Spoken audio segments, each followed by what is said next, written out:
Hey everyone, and welcome to another video. Tonight we have 2 hours of horror stories. I hope you all enjoy them.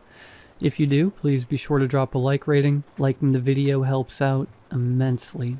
Subscribing if you're new is also very much appreciated. We are very close to hitting 135,000. Anyways, sit back, do whatever it is that you do to relax. Enjoy the 2 hours of horror stories with no mid-roll ads. Except for the ad break after this intro, there will not be any more ad breaks after that one. And as always, I hope you all have a great night. Another day, another job. It would be nice to find something more reliable one day, ideally with a low mortality rate and paid time off.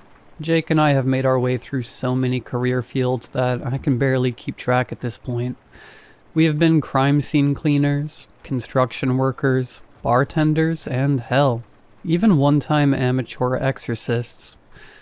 Don't ask about that one, though I will say the papacy might forgive our transgressions if they saw our results. Anyway, Jake and I have found ourselves in need of work again. This last job didn't last long, and it was strange, even by our standards. It was another cleaning gig, and we figured that despite the odd description and the admittedly creepy location of an abandoned building near town, it would be alright. At least there would be no blood and bodies to clean up, and hopefully, no cursed dolls hiding around in the basement either. It was a month ago. We were looking around and found an odd listing about a cleaning crew needed for an old flea market close to downtown. Just some cover-up painting. Not a big deal considering what we had done before, and the pay was surprisingly good for such a simple job. We jumped at the chance when we found it, since it would be the first decent payday in a while. Jake and I took the van out to the building to meet the contact for the position. Jake was grinning like he always did when we were going to a new job. At this point, I figured he got some sort of masochistic joy out of the idea that everything might unravel around us like a curse. I was just excited for another paycheck, even if it was another cleaning gig. "Come on, man, I'm sure this one will be on the level," Jake said, trying to cheer me up while frantically switching through songs on his playlist. He finally settled on Battery by Metallica, and before he cranked the volume up, he continued. "After all, what's the worst?" "Don't finish that sentence," I snapped back at him, but he just shrugged and drowned out my concern with the song. We rode on for a while longer, seeing the telltale signs of dilapidated buildings, which assured us we were getting close. Jake checked the directions again. "This is it up ahead. Old Mayhew's Flea Market." "I'm shocked this place closed. Who could pass up on such fine offerings?" He chuckled sarcastically while pointing to an old, defaced sign of an unpleasant-looking man in an ill-fitting suit. Jake had a point. The marketing sucked as much as the location. We parked in a lot just outside the condemned building. Now that we were closer, I saw that the place was fairly large, which made sense if it had been a bigger market in the past. The entire building was in a sorry state now. Many windows were broken. Boards were haphazardly nailed over sections, and the whole place looked like a light breeze could topple it. As I looked on, I saw nearly every square inch of the place was tagged or covered in graffiti. There was also a strange ring of what looked like white paint on the ground that seemed to circle the perimeter. I wondered why someone would want us to clean the place, and not just tear it down and start again somewhere better. But I supposed it didn't matter. We were there and ready to work. Assuming this job really was on the level, I wanted to get down to it as soon as possible. In the next few minutes, another car pulled up.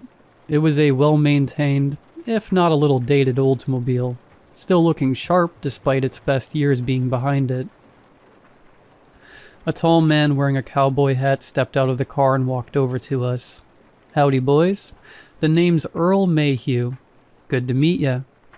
Jake stepped forward and immediately shook the man's hand and gave a sarcastic, "Howdy, Earl. Name's Jake, and this here's my friend."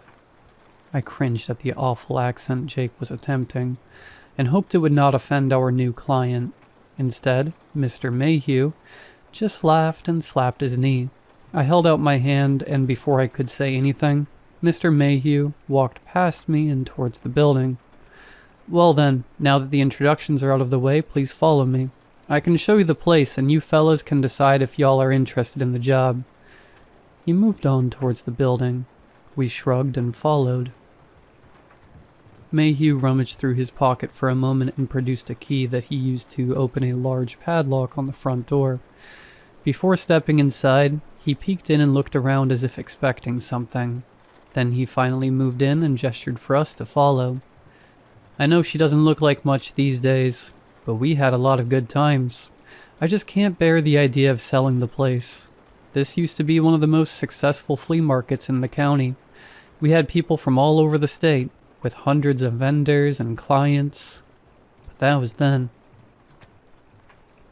Mayhew sighed ruefully and looked like he had forgotten we were there for a moment. He snapped back to the present and regarded us. Sorry, boys. Lots of memories. Anyway, come this way and I'll show you the real meat and potatoes of what I need done. We followed him down a dimly lit hall and into a wide open central plaza that was covered in debris. Almost every surface was plastered with some measure of graffiti. Definitely a fixer-upper, Jake mumbled. Mayhew must have heard him and his eyes narrowed. Jake caught himself and blurted out apologetically, "But it has good bones, good character.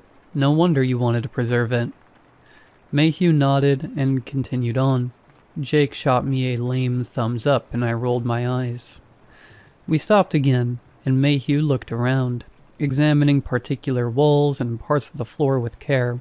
I was about to ask what he was looking for, when he held up a hand and then pointed at a spot on the wall. "There, right there. That is what I need you gentlemen to take care of." I looked at the odd spots on the wall and was confused. "What is that?" I asked, unable to hide my confusion.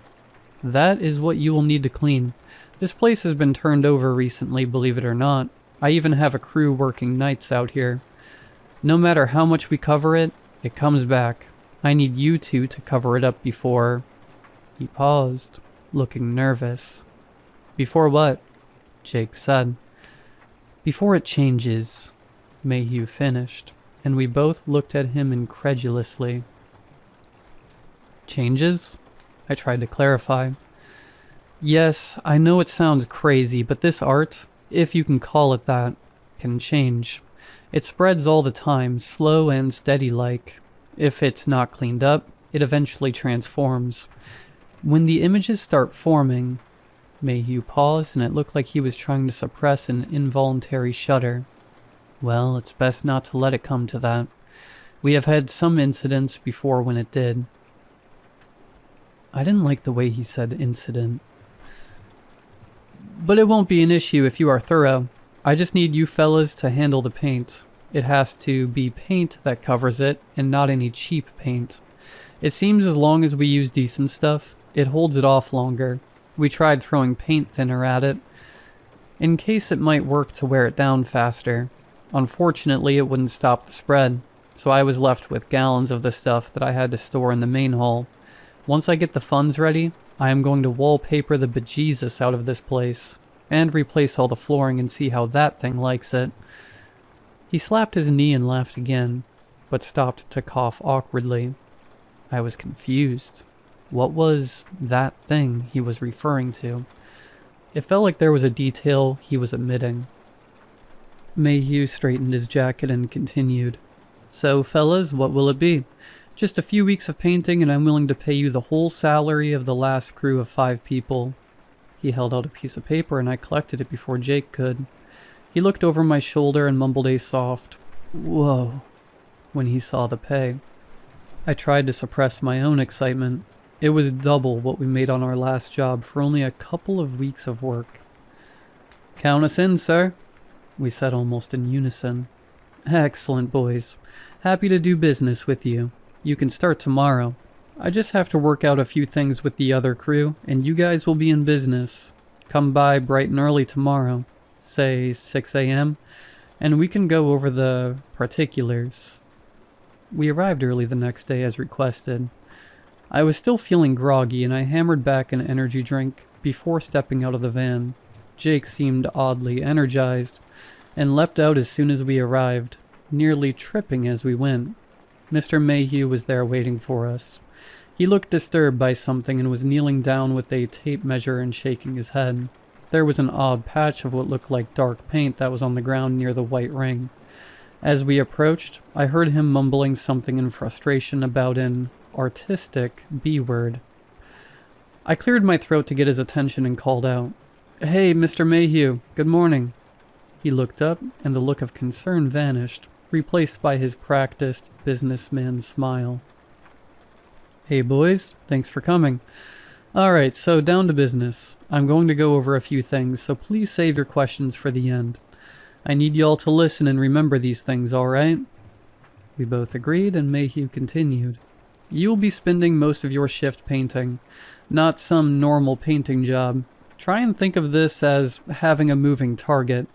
For a little backstory on how we got here, a long time ago we had a vendor here. She claimed she was an artist, but she was really more of a witch. I know it sounds crazy, but it's the God's honest truth. She caused a lot of trouble.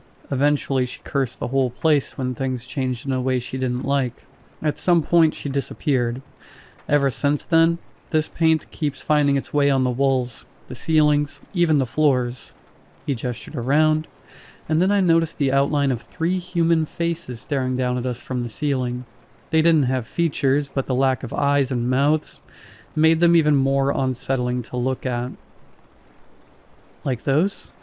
I pointed up above us, and Mayhew looked up and cried out, "Ah, Jesus H. Christ, yes, like that. Let's step out of here for now, fellas." We followed him as he rushed out, with a look of genuine fear clinging to him as we fled. We moved out into the parking lot, and he let out a wheezing gasp. "Sorry about that, just startled me is all. Anyway, this artist. She has been leaving these paintings, and I've been having folks cover them up every day. They just keep coming back. For a while I decided to leave it, but then bad things started to happen. Sellers started to leave, calling it unsafe." He spat on the grounds and grimaced. "Then people started seeing things and getting hurt. Finally, an incident happened that ended up closing us down. Since then, I hold out hope that something can be done to save the place, but I just can't leave it. That thing, it's not content staying here. Every day the art creeps a bit closer to the outside, and the details become a little bit clearer. When those details are clear, if you see them, well, something bad happens. Something that is better to cover up. That's why I need you boys and the other cleaners." He cleared his throat and looked troubled. I was trying to digest the crazy story, and so was Jake. Mayhew asserted his confidence again and continued. "Whatever this stuff is, it's unsafe.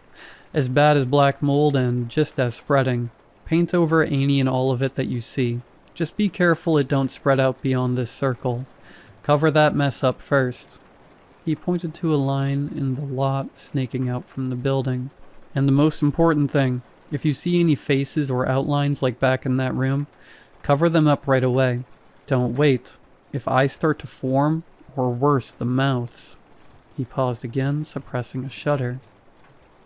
"Well, just cover them up. And don't listen to anyone or anything else besides each other and me. Otherwise, easy as pie, right? You guys do this well, and it looks good after the first day. You can even get a bonus. But I do need y'all to sign this contract. I like to offer my people true employment." He held out some papers and Jake scoffed. "We are independent contractors first and foremost." The indignance in his voice surprised me, and for a moment I thought it might actually be a deal breaker. Then Jake chuckled as Mayhew looked dumbstruck. "Just yanking your chain. Yeah, bring on the paperwork. Do we get health care?" Mayhew smiled again and laughed along. "Fill out the paperwork and you can be eligible for health coverage, LTD, and life insurance." Mayhew showed us to a small picnic table set up near the outside of the building, and we filled out the paperwork. I saw something odd in the life insurance policy. It indicated that the placeholder beneficiary was Mayhew Industries. It seemed a bit odd, so I asked him about it. Mr. Mayhew, this paper says that the company holds our life insurance policy first. When does that change? Oh, that? He said dismissively. It's just standard policy. First 2 weeks, we hold the account and securities until it transfers to your beneficiary. It seemed odd, and I was about to tell Jake to hold off.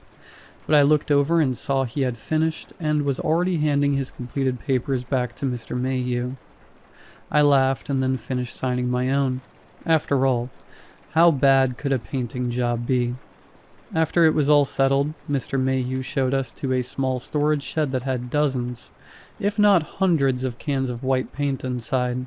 There were also rollers, pans, brushes, anything a painter might need. This should be good to get you started. Use as much as you need. Thicker coats seem to take longer for that stuff to show through. Have fun, guys, and be careful. I would hate to lose you, too. He walked out to his car, moving in an odd pattern, as if avoiding the path we had taken to get in. I noticed the line of paint that had been there before was gone, or rather it had curved off in a new direction, oddly pointing towards the way Mr. Mayhew was leaving. I ignored the eerie sight and asked Jake, "Are we worried about that last thing he said? About losing us, too?" He shrugged. "I don't know, but what I do know is, I call not it for painting over the creepy face ceiling." He nearly doubled over laughing, and I held my face in my palms. I could already tell this would be as exciting as watching paint dry. We started work quickly. All the supplies were conveniently located, and it was not long before we had covered up the oddly snaking trail of dark paint that had been creeping out of the building with the white cover-up. Not sure what that guy was talking about. This is going great. It's not like this stuff is actively moving. Come on, let's go inside and work on the other rooms. Jake was right. Since Mr. Mayhew didn't care about how careful we were, it was coming along nice and quick. We opened the front door and nearly fell back in unison. There, inside the entryway, which had been a fading white just an hour ago, now showed murals of dozens of people and dozens of empty faces in that streaking black paint, all of them looking at us from the walls, ceiling, and even up from the floor. Okay, so that's not ideal. I mumbled as we observed the impossible change. The new paint glistened and seemed to have an eerie aura, like it had only stopped moving because we had arrived to look at it. "Well," Jake exclaimed. "Always has to be something, though at least the old guy was honest with us. Seems we just need to cover this stuff up, or at least do as much as we can, so let's go." Suddenly he rushed forward with a paint roller in hand, and dragged it along the surface of one of the new paintings. I couldn't be sure, but I thought I felt a disturbing sense of pressure build up when he covered the area where the eyes and face of one of the images had been. I was disturbed, but in the moment, I managed the same resolve Jake had. We were there, we had seen crazy stuff before, and we needed the money. I took a deep breath, opened a fresh can of paint, and got to work. At the rate we were going, we could get a lot done by the evening and get that bonus. But we were wrong. So wrong. Nearly 10 hours had passed, and only one room looked complete. Jake and I were reluctant to leave the room unattended, since we both suspected that as soon as we did, the insidious black paint would come washing back in to undo all our work. This is crazy, man. What the hell is going on? Some kind of haunting to wreck this guy's resale value? I mean, at least it's not attacking us, but it just keeps undoing our work. Jake shouted at the wall and kicked a can of paint towards the corner he had just finished. It was already starting to show new black streaks beneath the surface. I know this feels hopeless, but we get paid by the hour, so even without a bonus, the money is still good. Come on, I think the evening shift should be here soon, I said, trying to reassure him. We left our supplies in the hall and walked out to the parking lot. As we neared the exit, we heard a voice shout from outside. "Nathan, where are you? You need to get out of there. It's not safe." Jake and I looked at each other confused. We exited the building and saw a truck parked near our van, and a man shouting at the building, but not moving past the painted perimeter. "Hey, there's no Nathan here. But are you one of the evening crew here to take over?" I asked him, but he seemed surprised at my assertion and looked confused, then horrified. "No. Oh, no. He brought other people here. God, please tell me you saw Nathan in there. We need to get him out. He has been in there since last night." "Whoa, slow down, dude," Jake said, trying to reassure the panic-stricken man. "We have been painting all day here, and your friend's not inside. We would have seen him. Who are you and what's going on? Mayhew said a night shift would be here to take over." The man took a deep breath and spoke in a strained whisper. "My name is Roger. Nathan is my friend and fellow painter. We were hired to paint over the weird art in this building by Mr. Mayhew. That was what we were doing, until something happened last night. Nathan did not get out. Something happened and I can't remember." He looked confused and frightened again as he struggled to recall. "I don't know what happened. When I woke up, I was back home. I tried to call Nathan, but he didn't respond. Then I started to remember things, flashing images, faces, and Nathan staring at a wall with his eyes all messed up. I don't know what is going on, but we need to get him out of there now." Before we could ask him another question, Roger forgot his apprehension about the paint perimeter and bolted past us, shouting for his friend. "Shall we?" Jake smiled and ran after the screaming painter, back into the haunted building to look for his friend. I groaned and then followed him. As soon as we made it into the building, something felt off. The smell of fresh paint was stronger, but it also had a bizarre, acrid tinge. Like something else was in the air. I looked with disturbed fascination at the areas we had just painted over, and saw the black tar-like fluid oozing down the walls.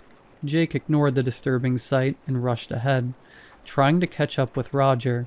I caught up with him around a corner, but Roger was nowhere to be seen. Suddenly there was a shaking in the building's walls, and we retreated back to the front door, fearing a structural collapse. After a tenuous moment, I looked at the front door. There was a snaking line of paint emerging from the ground and merging into an inky black canvas that had erased most of the door's features. It was so much worse. Actually seeing the paint move, it was like a living creature, and watching it gave me a terrible headache. Jake was staring at it too, a little too intently. I shoved his shoulder, and he blinked and shrugged off the effect. "Let's prop the door open," I suggested. I didn't like the idea of this image forming on the door, and being stuck here with it. I pulled at the handles, and the door held firm. There was a disturbing squishing sound, and suddenly I fell back, gasping, as a living portrait of a face opened its eyes, and looked back at me from where the plain door had been. I was horrified, but oddly mesmerized by the shifting patterns in the faces. I knew I shouldn't be looking at it, but how could I not look at something so miraculous? I started leaning closer to the face. I needed to see more. Suddenly a hand fell on my shoulder and I was pulled backwards and onto the ground, landing hard and snapping out of my daze. "None of that possession stuff, man. Don't look at the ceiling. Come on, let's try a window or something. This place is screwed, and whatever's happening, I don't want to be stuck here," Jake whispered. I staggered to my feet and shook my head. I almost looked back at the undulating face on the door, and I swear I felt some invisible hand reaching out to touch my mind. I shuddered and backed away. We found a window, but it was black on the other side. I had a bad feeling about what that implied. Suddenly Jake was next to me, holding a brick he had scavenged from somewhere and readying it. "Here's hoping," he said, while hurling it at the glass.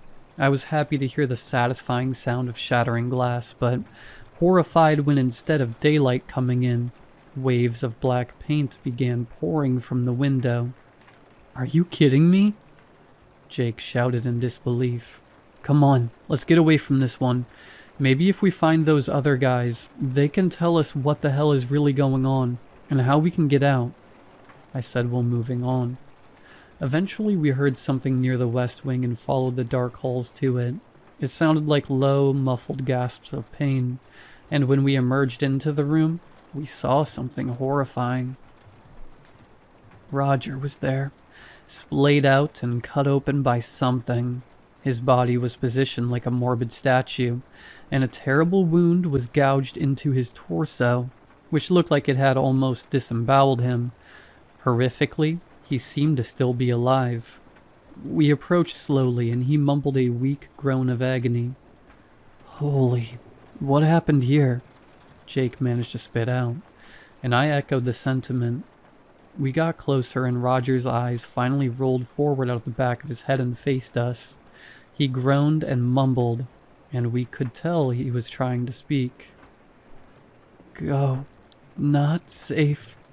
Nathan is here, but something else." He fell silent, but his eyes remained open. He was dead. "Oh, hell, man, what happened to him?" Jake asked in a panic. I had no idea either and was trying to reconcile just what we had seen. We looked around in paranoid confusion when we heard something that terrified us even more than the silence. Footsteps. "Did you bring the insurance?" I asked Jake in a terrified whisper. There was a long pause while I looked at him, and my heart sank. "I did, yeah. It's just in the van," he said while flashing a pained smile. "Of course," I groaned, not really knowing if having a gun like the insurance would help against sentient paint and whatever things were at work in the building. "Well, come on then. We can't stay here. Let's try and find a way out." Jake nodded, and together we crept out of the room, leaving the bloodied body of Roger behind us. We found another window, and I didn't see any shifting, monstrous visage behind us, so I figured that was a start. I found a large piece of rebar nearby, and I hefted it up. "Nice, man. Let's give it a shot. Crack it open," Jake whispered. I held the bar and swung as hard as I could. Glass shattered, and the darkness behind the glass gave way to a more natural glow of twilight. We could get out this way. I used the bar to clear the glass out of the frame. It was a tight fit, but I figured we could both get out of the building and this lot before Mayhew and telling him the bad news. Just as the way was clear and I was pulling myself up and out of the building, I heard footsteps again. I looked down the hall and saw a figure emerging from one of the adjacent rooms. There was a low groaning, creaking sound, like the rusty hinge of a door. The terrible sound echoed as the figure walked along in what looked like pain. "Move, move, move!" Jake shouted at me, and I hoisted myself up just in time to meet a dark wall of human faces. I sat there straddling the wall and looking in disbelief and horror as the tortured faces of dozens of people stared back at me, all as one. They wailed a pained cacophony that nearly ruptured my eardrums. I fell off the windowsill and landed hard, but the pain in my body from landing was secondary to the pain in my ears. The awful sound those monstrous half-faces bellowed stunned me. I stared up dumbly at the broken window, as if expecting them to be gone, but the leering faces looked down at me, and I swear they started to laugh. Before I knew what was happening, I could hear again, and I heard Jake shouting at me and hoisting me back to my feet. "Come on, man, come on!" He pulled me up, and we started to sprint away from the wall of faces. When I looked back, I saw the figure slowly moving towards us. A faint glow of inky tendrils trailed behind him, covering the walls, floor, and ceiling with more of the terrible paint. We rushed on, but the path led to a large double door that was padlocked and barred. "What now?" Jake said, struggling for words and as scared and desperate as I was feeling. My mind was finally recovering, and I noticed we passed 2 doors on our attempted flight from the building. "This way," I told him as we moved reluctantly back towards our pursuer. We ducked into one of the rooms and closed the door just as I heard the awful creaking and groaning sound getting closer. The room was small and had old filing cabinets and 2 busted down desks. We took cover under one of them and tried to stifle our strained breathing as we waited to see if the thing would follow us in. For several minutes we sat there in panicked anticipation. As we waited, I saw something in a half-closed drawer. It looked like a small silver locket. I reached into the drawer, and it made a slight noise that Jake nearly freaked out about. I shrugged apologetically and removed the locket. I opened it and saw the portraits of 2 young women. I turned it over in my hand and saw that the locket had likely been a gift. There was an engraving which read, "To Lily, my sister and my muse. Love, Sam." "What's that?" Jake asked. "Not sure what it is or how it got here, but something about the face in this locket feels weirdly familiar." Jake frowned. "Alright, man. Just don't put it on or get possessed by some ghost girl. I'm not dealing with that tonight." I agreed and nearly laughed at the absurdity of our situation. For a moment, I thought it might be safe to leave, that maybe we had given our pursuer the slip. I was about to stand up when the door handle rattled. The door opened with a terrible creak, and we both knew that thing was in the room now. The smell of old paper was replaced by the sickly sweet smell of something rotting, as well as the strong fumes of fresh paint following close behind. I couldn't bring myself to look over the desk. It was in here now. Jake sat next to me, shivering, but trying to stay silent too. His eyes bulged suddenly, and I stole a glance at what he was looking at. It was a snaking tendril of paint that moved past the desk we hid behind and slowly climbed up the adjacent wall. We heard shambling steps in the room and a terrible gasping sound like a person struggling to breathe. Eventually the paint on the wall began to take shape and form into the silhouette of a face. Jake shook his head and closed his eyes. I knew we shouldn't look, but if we stayed in place, we would have no choice but to. I had an idea then. It was a bad idea, but we were in trouble if we didn't do something. As the face began to form, I knew whatever it was would see us, so I leapt forward and put my back to the face to try and cover its eyes. My plan would have worked, but I tripped and stumbled, knocking a small stack of papers over in the effort. I held my breath, but I heard the footsteps getting closer again. I knew the thing was too close. I had to do something. I jumped up and shouted, "Nathan, wait!" The figure stopped moving and stood looking at me.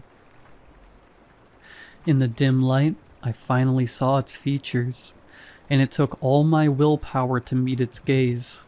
It was a person, a middle-aged man, bald and with a thin beard. As for eye color, I couldn't tell. All that showed were fathomless black pits of swirling ink that looked just like the sentient paint we had been trying to cover up. Whatever was happening to this place, it seemed to have possessed one of the cleaners, and I had no idea what I was really looking at just then. There was a terrible pause, and I thought I might have made a mistake. I had a feeling it would rush me and envelop Jake and me in the terrible paint. Instead, I heard a choking, gasping noise, followed by the figure bending over and retching. In the next moment, torrents of the writhing paint left his body. Then the thing that had once been Nathan looked at me again. It cleared its throat and spoke. "You two, more people Mayhew brought to destroy my work. You can't be allowed to leave. You can't be allowed to do this." The figure lurched forward, and I held up my hands. "Wait, we were just hired to clean the place." The thing reached out its arms, and snakes of paint began to unfurl and reach out. I thought we were dead, but I reached for the trinket I had just found and held it out. "Wait, was this you? Please tell us." Who are we really speaking to? The thing stared at me for another moment, then at Jake as he silently rose to look at what was happening. Where did you find that? It rasped. Oddly, the thing's voice softened after seeing the locket. Yes, my name was Samantha. Samantha Gardner. I used to work here, selling paintings that my sister Lily and I would make. The people loved our work, and for a long time this was a joyful place. Then Mayhew bought it and started extorting all the vendors. He started raising our rent for no reason, kicking vendors out who had been here for years, just because they would not kiss his ass. Worst of all was what he did to the female vendors. The terrible face of the puppet Nathan went slack, and I heard bones crunching as a fist balled up. I shuddered as I considered the entity's anger. After a while, enough of us got together and tried to get him ousted, but he took things to an extreme. He knew I wouldn't let it go. He invited me here to talk it over and try to come to an arrangement. Then he killed me. My sister was horrified. She tried to get the police involved, but they couldn't prove anything. Mayhew ensured it all looked like an accident. I thought it was over. I was dead, but somehow Lily used her paints to bring me back. I don't know how it worked or how I'm here again, but what I do know is I will get Mayhew for what he did to all of us. Hey, ghost man or lady. We only took this as a temp job. Mayhew sucks as far as we are concerned. He didn't tell us any of this, so do you think you could let us go? We could, I don't know, maybe rough him up for you or something. No need to hurt us, right? Jake asked. The figure paused for a moment as if considering. There was a brief glimmer of hope, but my heart sank when the figure shook its head. No, I'm sorry. You two are too valuable to me as vessels. The others couldn't leave. This one is too broken. I don't need to trust someone who works for Mayhew when I can just wear them. Don't move. It's less painful if you don't resist. The creature staggered towards us again, arms outstretched, the terrible paint bleeding from its mouth. I pulled Jake away as a gout of black paint sprayed out from the thing and nearly covered him. We recovered quickly and burst out of the room, running away as fast as we could. I looked around as we fled and saw that the walls were covered in more of the paint. It was dripping from the ceiling now, like blood from a wound. We rushed back through the main hall and witnessed a horrifying sight. The walls were lined with more of the black paint. In each surface, the faces of the dead writhed in different states of decay. The sentient paint surged and writhed over everything like a canvas of lost souls. We had to get out, but we knew that thing was still after us. I had another idea. It was a bad one, but we didn't have many options. Jake, do you have a lighter? I asked him. Yeah, man, why? What's the plan? He handed it to me. I considered just how crazy the idea was, but resolved to go through with it when I realized what might happen if we waited. Well, if this is like one big painting, and the canvas is keeping us in, why not burn our way out? We have gallons of paint thinner in the hall that Mayhew left, and a light source. I trailed off, and Jake's look of concern changed to a manic, hopeful smile. It's crazy, dangerous, and stupid. I love it. Let's go. We sprinted back to the front door, ignoring the terrible wailing coming from the images all around us. We got to the front door and saw the drums of paint thinner nearby. Throw some, I called out to Jake. He doused the door with paint thinner, splashing it over everywhere, since his eyes were closed and he didn't want to look at the terrible faces that screamed back at him. Back up, I shouted to him, and he stumbled a few steps back. I opened the lighter, struck a flame, and crossed my fingers. I threw the lighter, and after a moment, there was a burst of light as a small fireball flared into life. The stench of burning paint and charred wood was horrible. The faces melted away, then the paint, then parts of the door as the fire spread quickly from surface to surface. Now we just have to get out of the burning building. I laughed as we saw the smoldering door. Suddenly a terrible wail echoed through the hall, and we saw the twisting form of Nathan being carried aloft by a small wave of living paint. The puppet thing spoke in the enraged voice of the slain painter. "You pathetic, monstrous savages! What have you done? My work, my life. You will burn it all down. There will be no justice for us all. No future. No more art." I almost felt bad for the rambling specter, until the horrible face contorted in a rictus of hatred, and the thing shrieked and charged at us. We had to go. I looked to Jake and he nodded. We both leapt at the burning door, feet outstretched in a synchronized kick. The door smashed open and we stumbled out into the cold night air. We gasped at the fresh air and scrambled away from the burning building. The paint monster continued wailing but could not follow us through the veil of flame. As we watched it burn, we saw the outside tendrils of paint begin to wither and dissipate, despite the lack of touching flame. "Should we call 911? Jake asked. I considered it for a moment, then heard the shrieks inside of whatever still lingered. Nah, let it burn for a bit. We sat and watched the inferno for a while before we heard a car approaching and saw it was Mr. Mayhew. He jumped out of his car and his face was pale. No, my building. What happened? He stomped over to us angrily, and Jake looked ready to engage. But I held a hand out to stop him and spoke first. "So, I think a few details were omitted about this project, but I'm guessing we were not supposed to find out before we got turned into demonic meat puppets by the ghost of an artist you murdered." Mayhew looked shocked that I had just said it out loud. I followed up and pressed my assertion. "And you thought we would die in there like the others. What was the insurance policy you had for Roger and Nathan? Was it a lot? How much was ours? Hopefully it was on par with whatever you will get for this place burning down." I flashed a sarcastic smile and he fumed.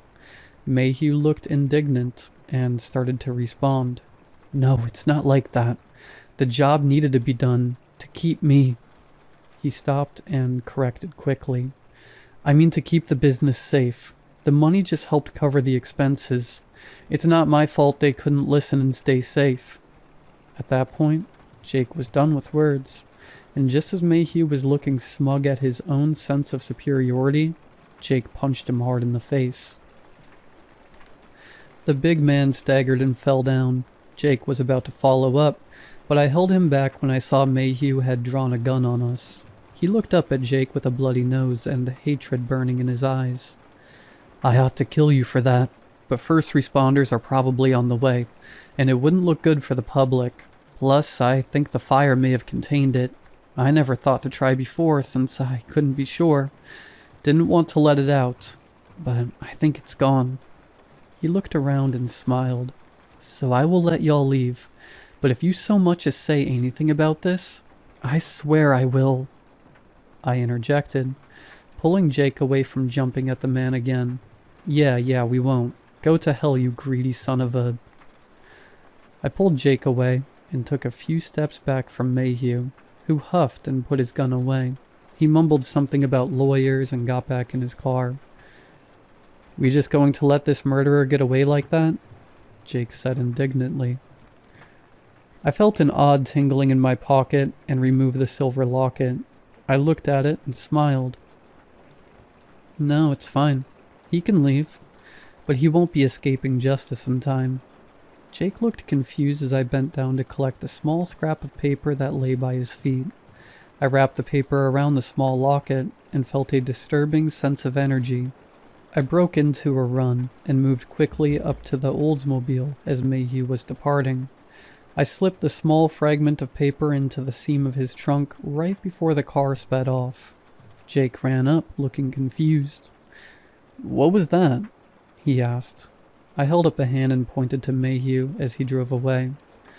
I watched with a smile as lines of black paint started emerging from his trunk. Jake saw it too and his eyes went wide. "Wow, man, that's going to be a fun reunion." I nodded my head silently.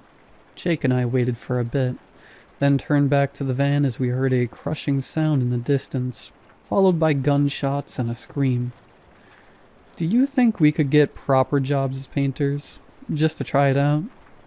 Jake shrugged and chuckled. Nah, something else next. Painting sucks.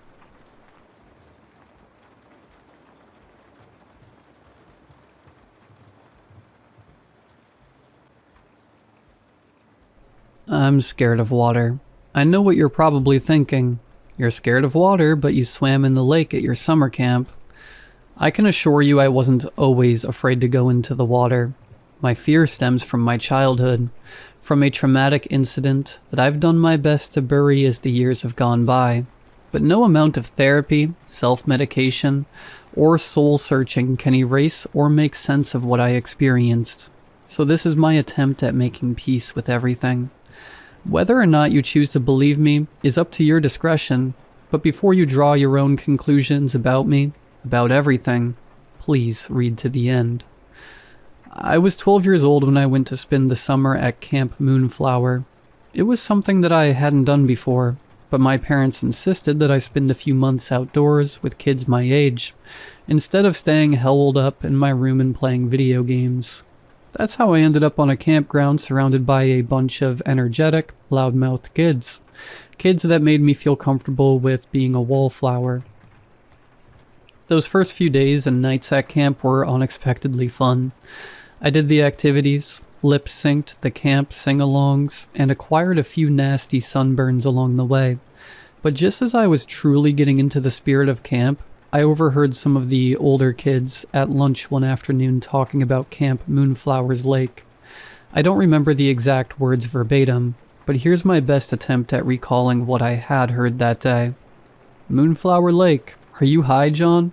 We're not supposed to go there. John smiled mischievously. Not if anybody finds out we're going there, Billy. Come on, it'll be fun. We'll be out of there before anyone notices. I think he's got a point. I don't know if that's such a good idea. Mikey, don't be such a baby. John scoffed. You don't believe in that curse crap, do ya? I watched their eyes dart between one another nervously as John took a monstrous bite of his peanut butter and jelly sandwich. Oh, I see. I'm surrounded by wusses. You can't believe everything you hear. But the kids. Mikey looked over his shoulder to make sure no counselors were nearby before continuing. They drowned. Their bodies were never found either. That's what my brother told me, at least. Yeah, it's a bunch of baloney. You can't take your brother's word for everything. John dismissed, wiping the crumbs and remnants of jelly from the corners of his mouth. That lake ain't bottomless. I'm going to prove it to you. Billy gulped. How? Let's go to the lake tonight and see who can get closest to the bottom. Unless all of you are chickens. John teased before drinking the rest of his chocolate milk. What followed next was a fit of arguing and laughter from the group of older kids as I sat nearby, pondering what I had just heard. Was I scared? A little. Did I believe what I had heard? Not entirely. There had to be some explanation as to why those kids were never found. After all, a lake couldn't be bottomless, right? Even at a young age, I knew that their little scheme wasn't a good idea, but I wasn't going to be the one to snitch. The last thing I needed was to be labeled as a buzzkill, or a tattletale, because I stopped kids from being kids. I decided to hold my tongue, and told myself that I'd only tag along and watch from afar. Perhaps I could join in on the shenanigans, and make a few friends as well. The idea comforted me, and I thought about it the rest of the day with a soft smile. When the sky became alight with stars and everyone had retired for the evening, I snuck out of my cabin quieter than a church mouse. Masked by nightfall, I hurried towards the tree line. I felt like a ninja as I snuck across the spongy grass and damp vegetation on my way towards the lake. The group of older kids were already there by the time I arrived, and they were hyping themselves up on the dock. Come on, chickens, let's go. John was the first one to dive into the water. When he came back up, the others followed suit. One by one they dove into the water, sloshing and splashing about as they had their fun. They took turns going under the water for extended periods of time, trying to outdo one another in an attempt to reach the bottom. However, their efforts proved futile. None of them stayed under very long. Every time they resurfaced, they laughed and admitted they still hadn't reached the bottom. Right as I thought about diving into the lake and joining them, Billy and Mikey got out of the water and began drying themselves off. I was disappointed in my own hesitation. I could have potentially made some new friends, had it not been for my perpetual cold feet. But before John could get out of the lake to dry off, he went back under the water. Thinking that he was messing with me, Billy called out from the dock, "Really funny, John. Quit yanking our chain and let's get out of here before we get in trouble." Even from where I was positioned, I could sense that something was off. A few seconds became a few minutes, and there was still no sign of John. I could see Billy and Mikey growing more and more pale with every second that ticked by. Without warning, a body breached the surface and thrashed about frantically in the water. "Help, something's got me!" The shrill shriek was the last thing we heard before John was dragged under. Terrified splashing had now become quiet. Pulsing ripples in the lake's water as it reflected the moon like glass. "What do we do?"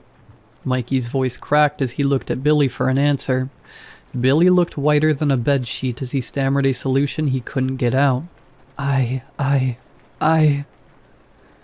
They gawked at the now still water, hesitant to jump in. Neither of them were doing anything to help John, but I could do something. It was at that moment I made a decision that would change all of our lives forever. I sprinted toward the dock with urgency, desperate to save John from whatever was in the water. My feet thudded against the wood of the dock, the sound alerting Billy and Mikey of my presence. "Hey kid, what are you?" I never heard the rest of Billy's question as I closed my eyes, took a deep breath and leapt from the dock. Goosebumps prickled up my arms and legs as I felt the ice-cold water envelop me. The force of crashing into the water nearly knocked the breath out of me, but I opened my eyes against the sting of the water. I couldn't see John. I couldn't see my hands. I couldn't see anything in the dark. With the pressure building in my ears, I swam downwards. Despite my best efforts to navigate the waters, I couldn't tell if I was actually making any progress. It felt like I was swimming in place, a sensation that filled me with dread. The water remained uncomfortably still as I pushed forward. Aside from the throbbing in my ears, the only other sound was the distant echo of joyous laughter. I couldn't pinpoint where exactly it was coming from. I nearly stopped swimming, but forced myself to continue. My heart pounded like thunder in my chest, and against my better judgment, I ignored what I heard and kept swimming. The further I went down, the more disoriented I felt. I couldn't tell which way was up or down. At one point, I thought I saw stars beneath me as I searched for John in the vast, black water. Slimy strands of seaweed brushed against my skin as I paddled my feet. My lungs were begging for air. I needed to go back to the surface, but I couldn't leave without him. I'd be letting everyone down. Unfortunately, I didn't have a choice in the matter. As I started swimming back up, I felt something brush against my ankle. I thought it was a fish that had bumped into me, but then I became stuck in place. I kicked my foot several times, trying desperately to move from whatever was keeping me trapped. Had I gotten stuck on a log or something? My own question was answered when I was pulled down abruptly with incredible force. A blistering sensation crept across the inside of my chest as bubbles erupted from my throat in shaky columns.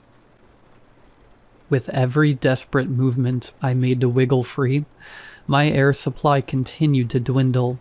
I knew better than to scream, but when I saw what was underneath me, I nearly let one out. I saw children. 12 of them, all clutching my legs and pulling me down into the murky depths with the giddiness of someone winning a prize. Their translucent skin rippled with the water, and their delighted milk-white eyes gazed into mine as I struggled like a wild bird tangled in a net. No matter how hard I tugged, no matter how hard I kicked, no matter how hard I tried to swim, I couldn't move anywhere but down. Their excited giggling swelled around me the closer I drifted toward their playful smiles. What little adrenaline I had left slowly dissipated, and my surroundings began to spin.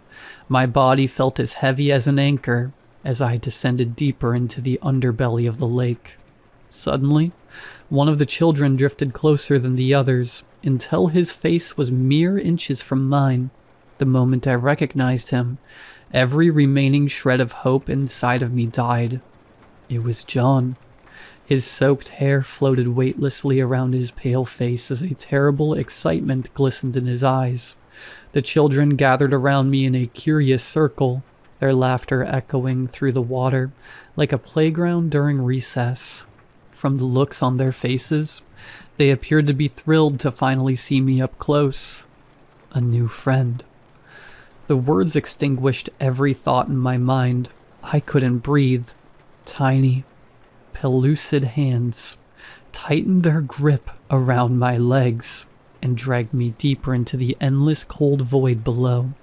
I hadn't thought about death before that night, but the further I sank, the more I dwelled on it. Would it be as dark and cold as the water I was trapped in? Would I see God? Would I see anybody? What was waiting for me? The questions spiraling through my mind were underscored by my slowing heartbeat.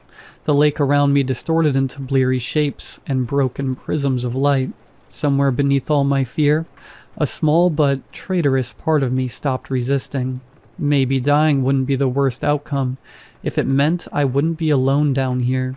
Before I could accept my fate as nothing more than a submerged memory, a powerful force suddenly wrapped itself around my waist and yanked me upward. I don't remember the journey up from the depths. The next thing that I remember happening was coughing and sputtering on the dock. A counselor pressed against my chest in rhythmic pushes, causing my body to spasmodically heave with every burst of water that came up from my throat. The night air grazed my soaked skin. The sensation made me feel like I was at the center of a blizzard. I gasped desperately for breath, while my entire body trembled uncontrollably. Above me, red and blue lights danced intermittently across the surroundings as counselors and campgoers alike observed in panicked confusion. Billy was crying nearby, and Mikey was shaking his head, refusing to acknowledge what happened as reality. I tried to sit up, but the moment I did, I nearly vomited. I lay on the deck, clutching my head as my ears rang from the sustained pressure I had endured underwater. After I had somewhat returned to feeling like I could breathe properly again, the police began questioning everyone separately. Counselors wrapped towels around my shoulders and commended me for my bravery. Their words did little to provide me peace or calm, and the line of questioning from the police wasn't helping anything either. I refrained from telling them the truth about what had actually happened to John, not because I didn't want to, but because I knew deep down in my heart that they wouldn't have believed me even if I had told them. That's something I've held on to all these years, and I feel so guilty for not giving anyone answers. A thorough search of the lake was conducted by the police, but news outlets reported that John's body was never found. Since I was the last person to have presumably seen him alive, I was blamed for his death, but no charges were ever filed against me due to a lack of evidence, and the summer camp was closed for good shortly thereafter. And that leads me to the present day. I rarely sleep, and my bedside drawer is overflowing with medication I can't recite or pronounce properly. I can't get the image of John and those children out of my head. The memory of it all still feels excruciatingly real. I've kept in touch with Billy and Mikey since then in some capacity. The last time I spoke to Billy was a couple days ago. He's doing well for himself and providing for his family by being an airplane mechanic somewhere in the Midwest. Mikey has been harder to get a hold of, though. He's been busy keeping his multiple businesses afloat in addition to being a father of 4. Sometimes we talk about that night, but I have never gone into detail with them about what I had seen. They still view me as a hero, but I have never felt deserving of that title, I can't help but wonder what would have happened had I been successfully pulled under. Even after writing this down, I don't exactly feel any better, but I at least hope that this provides some closure for John's family, and for those who witnessed such a horrific tragedy that night. I'm sorry, John. I wish they would have taken me instead.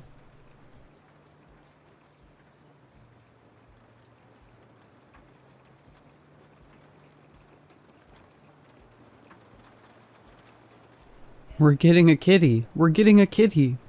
Jenny sang from the back seat of the car. I looked at her through the rearview window and smiled before turning a left. The local animal pound was at least a 20-minute drive from our house. My daughter had been singing for 15 of those and had every intention of keeping it up for the remaining 5. In the weeks leading up to this moment, my wife and I had been in many discussions about adopting a cat. She thought that having an animal companion around the house would be beneficial for all of us. For my daughter, taking care of another living being would give her an early lesson in responsibility. For us, it meant free pest control. Where she saw an opportunity, I saw the downsides. Providing for just the 3 of us was already stretching our budget thin. Getting a pet meant another mouth to feed, even if it was just a tiny one. But most importantly, I've never been a cat person. If Jenny didn't pick up her responsibility in feeding their new family member and changing its litter box, it means I would be stuck feeding and cleaning up after an animal I felt little affection for. Unfortunately, I was outnumbered. After a few weeks of pressure from both my wife and daughter, I finally caved. How could I say no to those pigtails? Seeing how giddy Jenny was, I realized whatever money and effort the cat would cost was well worth it. Daddy, can I choose any cat I want? Jenny interrupted her singing to chirp from the back seat.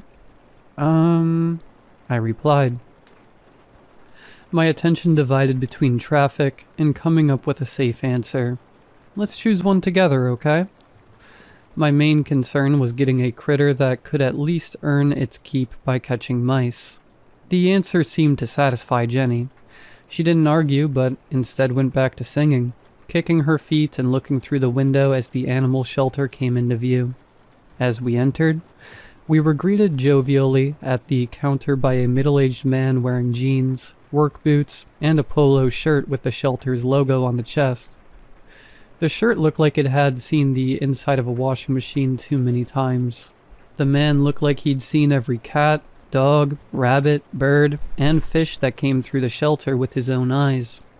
He smiled at me and shook my hand, then waved at Jenny.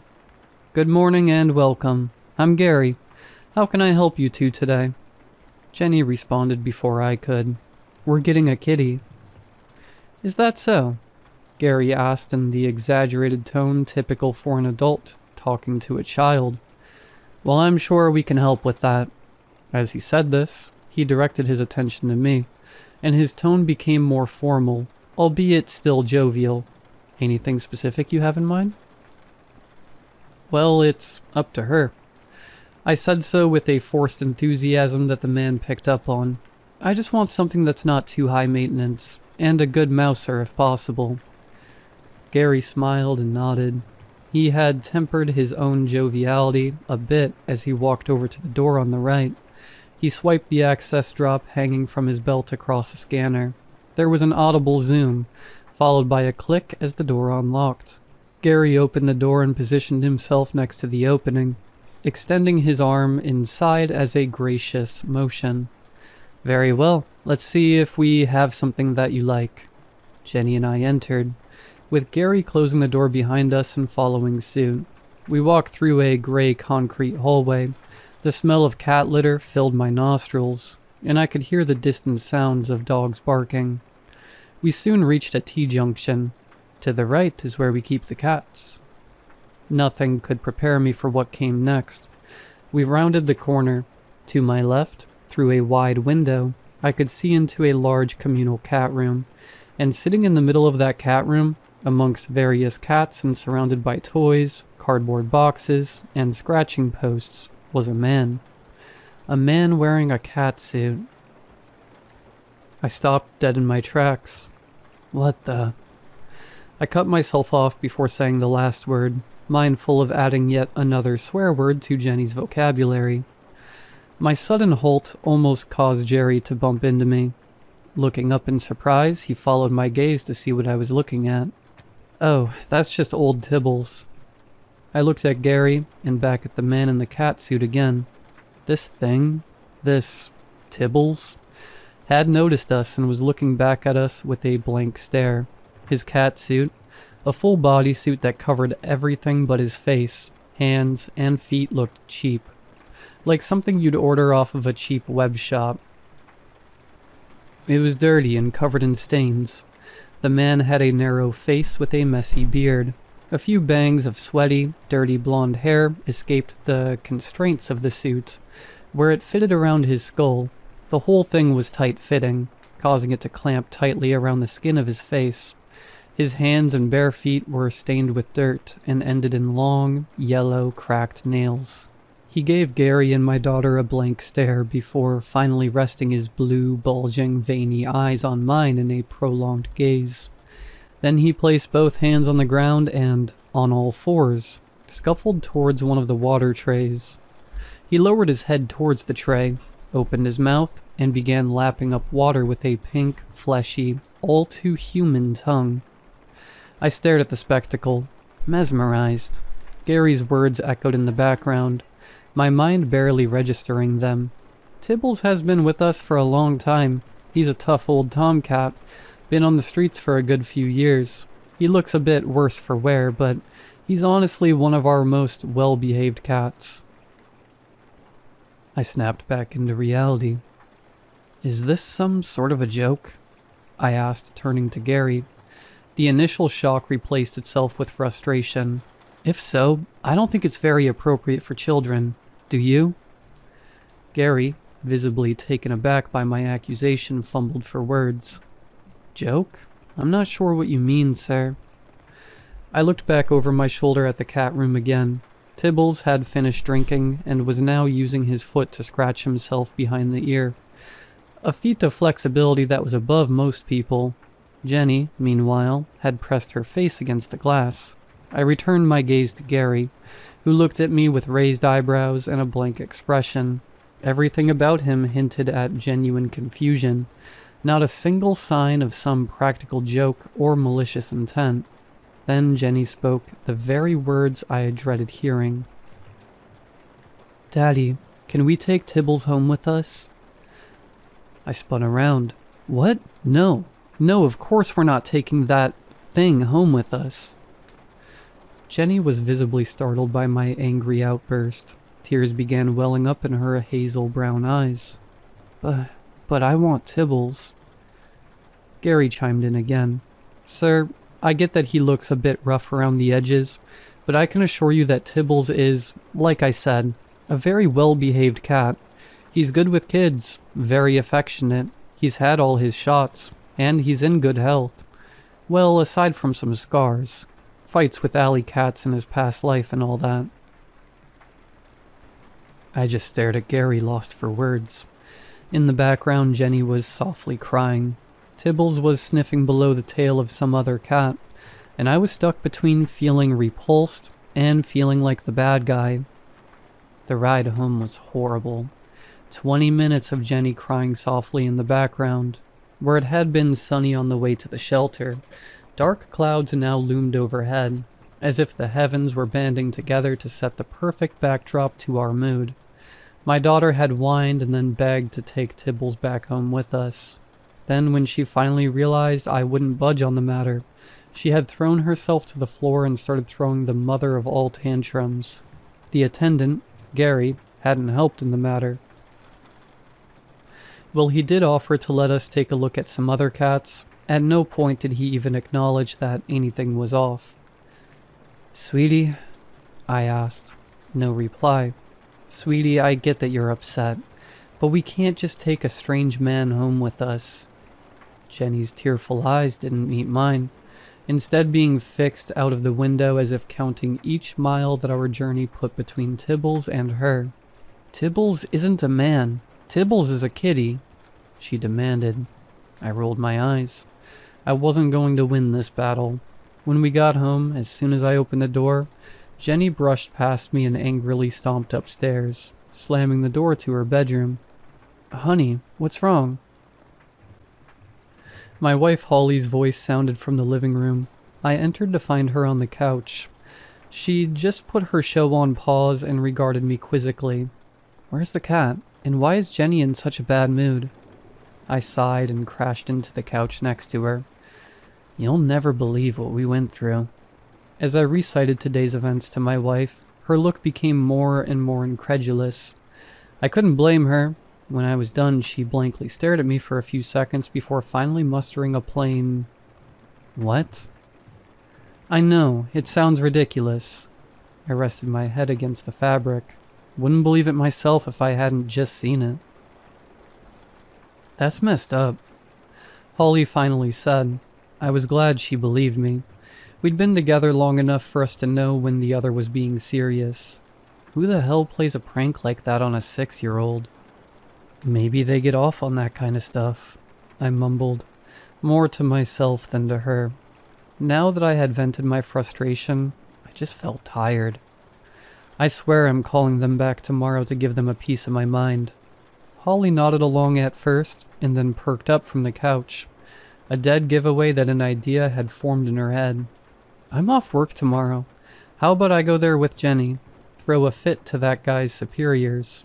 Gary, you said his name was." I nodded, not having caught up to her plan yet. Holly smiled. "If I go full Karen on them, maybe they'll cut us some sort of deal, get us a free cat or a year's worth of free food." I replied, "Are you sure about that? I mean, after all this, would you really want to adopt an animal from a place like that?" "The next shelter is several towns away," Jenny said. "It's at least an hour's drive, and Jenny's still going to want a cat. Why not see if we can use this to our benefit? We get a discount, our daughter gets her cat, and Gary and his creepy friend get the sack. Hopefully." I nodded slowly. The idea was beginning to appeal to me. Holly could be an absolute terror if she wanted to, but if anyone deserved that treatment, it was those two sickos. "Fine," I said, "as long as I don't have to set another foot in that place." The next day, the events at the shelter had become an afterthought. My wife had talked to our daughter last night and had promised they would definitely get a cat today. During breakfast, Jenny was back in high spirits. Seeing a smile back on her face brought a smile to mine. "Are we getting Tibbles today?" I looked at my wife, who stroked her hair and said, "Let's see when we get there. Maybe there are other cats you'd like." I mouthed a thank you to my wife before kissing them both on the forehead and grabbing my coat and heading off to work. That day I considered telling the story of the fetish freak at the animal shelter to my colleagues at lunch, and I thought better of it. I had a hunch they wouldn't believe me, so instead I called Holly. "Hey dear, how's work?" Her voice sounded from the other side. "It's fine. Slow day. How are things over there? Did you stop by the shelter yet?" "We did, and guess what your wife pulled off? We got our cat for free. You should see them when you get home. He's such a cutie, and he's getting along great with Jenny." "That's amazing," I said. "Was Gary there? Did you give him hell?" "Nope, he wasn't. I got to talk to the owner. He seemed confused, but he promised he'd look into it." "I see. Well, thanks for doing this, sweetheart. I'll see you when I get back." Too bad Gary and his buddy didn't get to deal with my fuming wife. I just have to take solace in imagining the owner putting a royal foot up their butts. The day went on like any other, and as I arrived home after a long day of work, I was expecting the whole situation to be relegated to a weird story I could tell at parties. I walked up to my door, turned the key, opened it, and entered. I was greeted by the smell of lasagna in the oven, and my daughter's voice from the living room. "Daddy, come look at our kitty." "I'm coming, sweetie," I said as I hung up my coat and took off my shoes. I then followed Jenny's voice to the living room. I found her kneeling in the corner, her hand stoking the cheap, stained, fake fur of Tibbles. Tibbles. The man in the cat suit was lying on his side on our living room floor, eyes closed in enjoyment. "What? Holly!" I yelled. "Holly, come in here." My wife rushed from the kitchen. "What is it? What the hell is this?" I motioned at the man in the cat suit. "Why did you bring that freak home with us?" "Freak?" Holly asked. "We got a cat, just like I said. Just look at how happy Jenny is."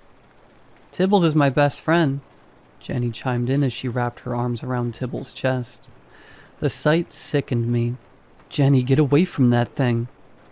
"What's wrong? Did something happen at work?" Holly asked. No, nothing happened. It's him. It's the man in the cat suit from yesterday." "No, it's not. It's a cat. It's just a cat." I stood there, mouth agape. Holly looked at me with a concerned expression. Jenny continued petting Tibbles. And Tibbles?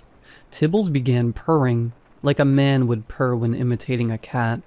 He stretched his long, lanky body across the room and rolled onto his back. One of his spindly legs bumped against the standing lamp, almost knocking it over. I noticed something sickening.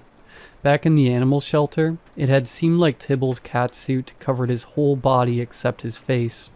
But now I saw that another opening had been created, one further down his body.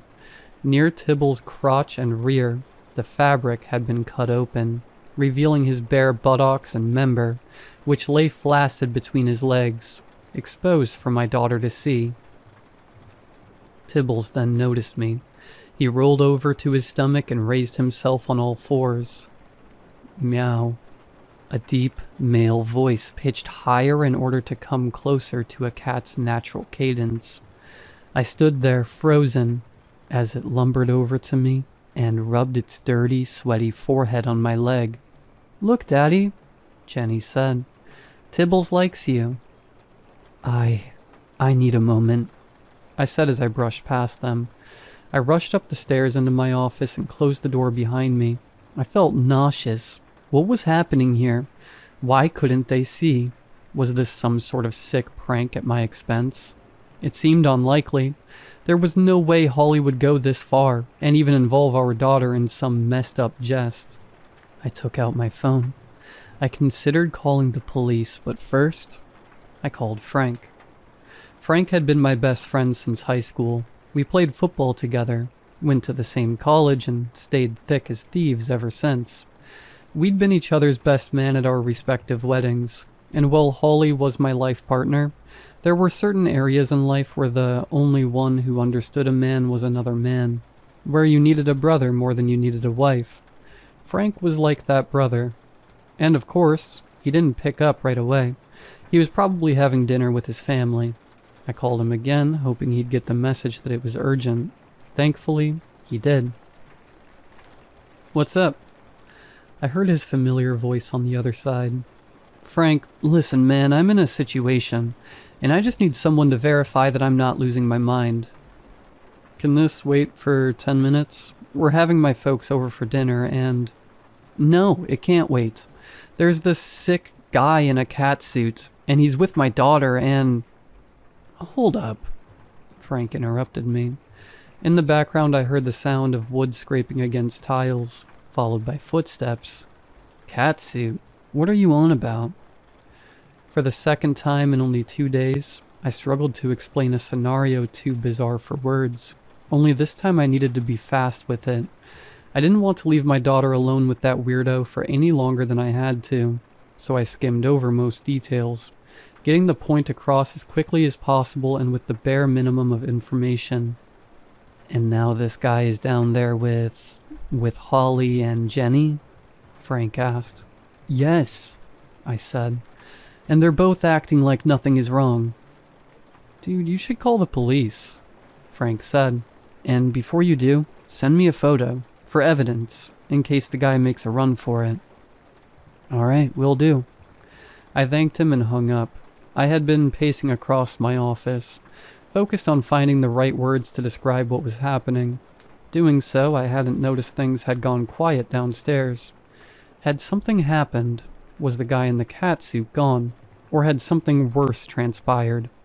Fearing the worst, I put my phone away and walked out of my office. I walked out of the hallway and took a left towards the stairs. "Holly?" I yelled out. "Jenny?" "We're downstairs, Daddy," Jenny responded. I sighed in relief. Where's Tibbles?" I called down. "He's upstairs, Daddy. We put the litter box in the spare room next to your office." I froze. A cold chill ran down my spine. I slowly turned around. The hallway was dark. I hadn't turned on any of the hallway lights when I went to my office earlier. From where I was standing, my office was to the right. Next to it, at the end of the hallway opposite to the stairs, was a spare room that we used for storage. And in the dim afternoon twilight, I could see two eyes staring at me. Two eyes, which belonged to a hulking figure squatting over a litter box. We stood there as if frozen in time, me and Tibble staring at each other. On all fours he reached up to my chest. But as he stood there, hunched, I realized how tall this guy is. Even when he was not fully upright, our faces were almost at the same height. I estimated that he'd be at least 7 feet tall. He was lanky, with long, spindly limbs that stuck out of the sleeves of his catsuit like branches of an old tree. The fabric was stuck tight around his skin, where it covered it, accentuating his wiry muscle. And as I looked into his eyes, I noticed that, for the first time since I'd looked into them, they seemed fully human. This is difficult to convey in words. It wasn't that he'd previously had yellow eyes with slit pupils. His eyes had always been blue and, for lack of better words, normal. But until now, the expression they had has always been animal-like. Simple, with no hint of deeper thought other than their immediate physical needs and instincts. But now, as his eyes bored into mine from the darkness, I swear to God there was purpose. A knowing, malicious intent that told me that the man in the catsuit knew what he was doing, and he meant me harm. Thud. With a dull sound, a wet, human turd landed in the cat dirt. It lay there, out in the open, like an insult to the sanctity of our home. Tibbles then hunched forward, leaning on his hands, and walked towards me on all fours. Eyes locked on mine, it approached me until we were face to face, or rather, face to chest. The reek of stale sweat mixed with dirt and fresh crap filled my nostrils. Tibbles exhaled, and I could smell the coppery scent of old blood on his breath. He looked up at me. Meow. I pulled out my phone, pointed it at Tibbles, and snapped a picture. Right in its face. "You see this?" I showed him the resulting picture. A bird's eye perspective of him staring into the camera. Dirty catsuit and disheveled face, recorded for the world to see. This is evidence. I'm going to call the cops. I don't know what kind of sick game you're playing, but it's about to be over. I watched for any sense of recognition, any hint of anger or fear or any other emotion. Meow. Was I mistaken earlier? Did this thing just have the mind of an animal? Tibbles walked past me, the fake fur of his dirty suit touching the fabric of my jeans, and headed back downstairs. And just then, my phone began buzzing in my hand. Frank's name appeared on the screen. I pressed the accept button and brought the phone to my ear. "Did you get the photo?" I asked. "Yeah, I did. Are you alright, man?" "What?" I replied. "What are you talking about?" "You sent me a picture of a cat." My whole body went numb, including my arm, which held the phone. It dangled loosely beside my body, phone still in a call. "Hello?" Frank's voice sounded from the device. "Are you there? We're worried about you. If there's anything Anne and I can do for you." I cut the call off. My heart began beating in my chest, and I felt like throwing up. Either I was the butt of a sick prank that everyone I knew was in on, or I was legitimately going insane. Neither option sounded very appealing. What if I really was going insane? If so, then what was the point in calling the police? What if they just came over for an officer to tell me that exact sentence I was beginning to dread? That it was just an ordinary cat. "Honey, are you coming down?" I heard Holly from downstairs. Concern sounded in her voice. It was understandable. After all, if she really saw Tibbles as just a normal cat, then to her my behavior would have been concerning. "Coming," I called out despondently as I began slowly shambling down the stairs. My mind was drawing a complete blank. I shuffled into the living room, pondering my next move. It took me a moment to register what I was seeing. My daughter and wife were both on the couch, and Tibbles was lying stretched on their laps, his lanky body being large enough that the legs dangled off one end of the couch, and his head leaned against the armrest at the other end. Holly and Jenny were both enthusiastically rubbing his belly as Tibbles rolled and stretched in ecstasy, purring that same purr. He then raised his head and started licking my daughter's face. Long, wet laps across her cheek as she giggled and called him silly. Well, my wife looked on tenderly as Tibble's exposed, fleshy member flopped near her hand and against her stomach. Something she didn't even notice. Something in me snapped. Frustration, confusion, and panic had turned my mind into a pressure cooker. At that moment, the maximum temperature had been reached. Hotness rose to my head. "That's it," I said in a tone that was so calm it surprised me. I strode into the hallway with big, purposeful steps, wishing that I owned a firearm.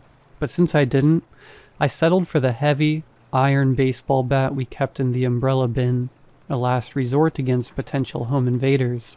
And if anything, this was an invasion. I stomped back into the living room and towards the couch. Tibbles was still resting his greasy, cheap fabric-coated body on my family. I forcefully grabbed the back of his collar and yanked with all my might. Tibbles weighed as much as his height would suggest, but he was caught by surprise. With a flailing of limbs and an angry yowl, he crashed to the floor, kicking over the nearby coffee table with a wild swing of his leg. Then, before he hit the ground, his body twisted and turned, and Tibbles landed on his feet. Holly and Jenny were in shock. "What are you doing?" Holly exclaimed. "Daddy, stop! Don't hurt Tibbles!" Jenny protested. I ignored both of them. Instead, I loomed over Tibbles, both hands on my bat, which I held overhead. "You stay the hell away from my family, you freak," I said through clenched teeth as I swung the bat at Tibbles. The thing edged backwards, dodging with such reflexes that, for a second, it was an actual cat. Then it lunged forward, swiping at my leg with its yellow nails caked with dirt, and what I could only assume was blood. Thankfully, it missed. It then looked up to me, raised its head, opened its mouth, and hissed. It exposed its dirty, yellow chompers. A thick glow of saliva dripped from his gaping maw and landed on the carpet. It followed its hiss with a deep, angry growl. Too low for a cat, but too high for a man. I was too angry to be intimidated. I said, "Get out, now!" I demanded, raising the bat again. Tibbles lunged forward again, lean arm striking forward, just as I swung the bat again. Call it foresight, call it dumb luck, but the swing was perfectly timid and connected at the elbow, producing a dull thud. Tibbles reacted by producing a loud-pitched wail. It crawled back towards the wall, cradling its wounded arm.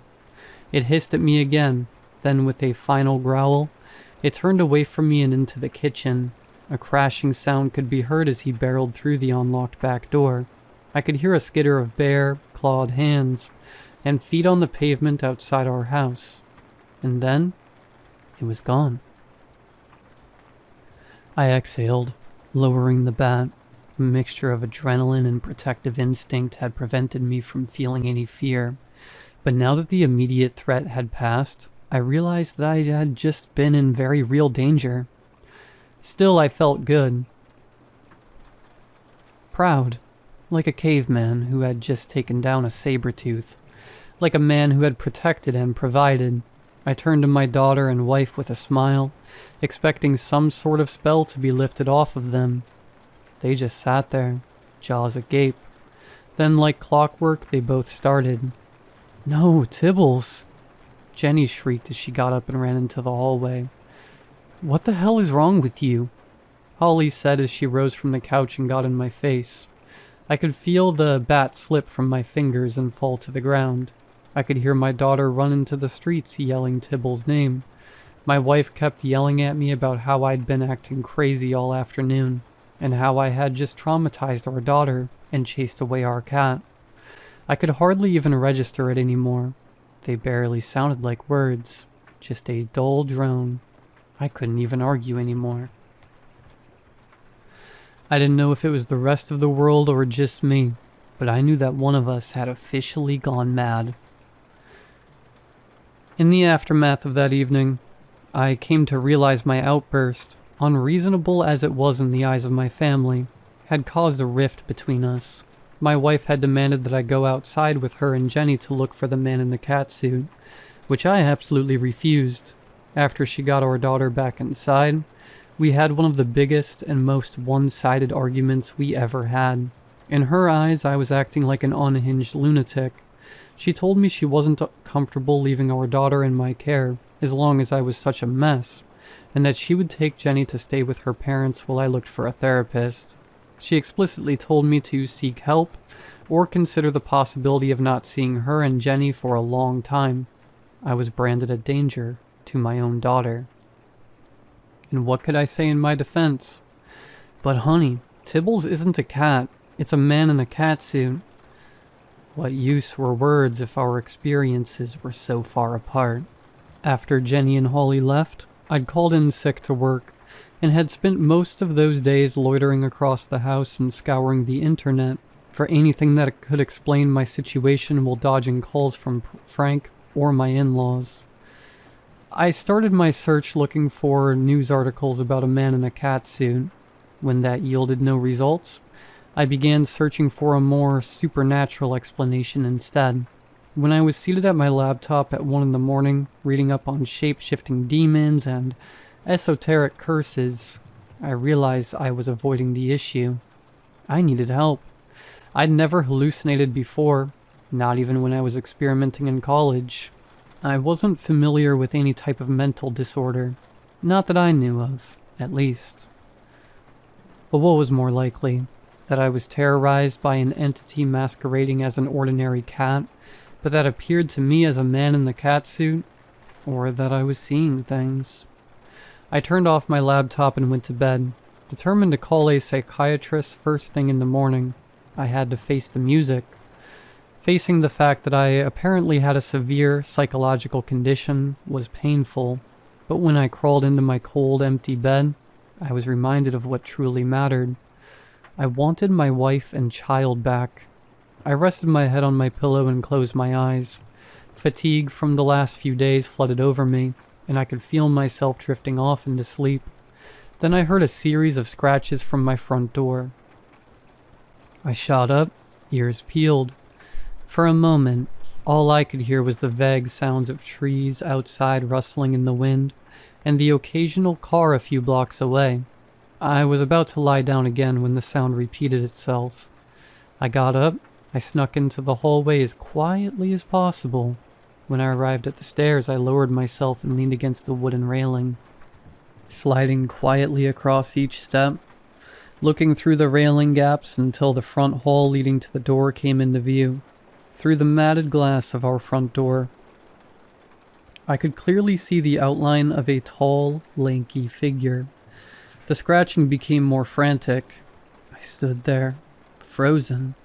I was caught between confronting the problem head-on or heading back upstairs, putting the pillow over my head, and hoping whatever was tormenting me, be it physical or psychological, would eventually give up and leave me alone.